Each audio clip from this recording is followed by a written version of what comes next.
My name is Chandler Woodman, and I'm a plumbing technician here at Mainstream.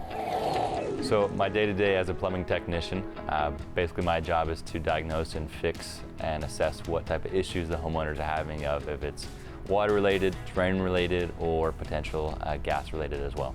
The certifications and training required for a plumbing technician is that how you would ride with a journeyman usually for a couple months to a couple years, get your apprentice training card.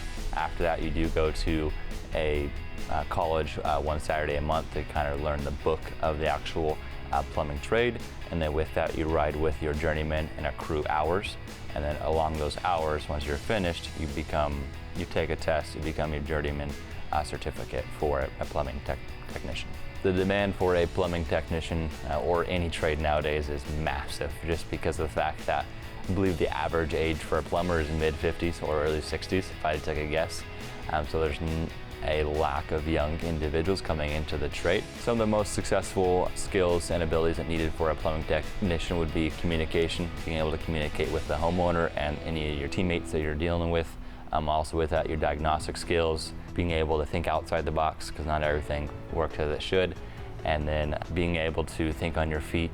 You can make a very good living in the trades of no matter where you go once you get that certificate. Learn more about careers and career paths at careerexplorenw.org.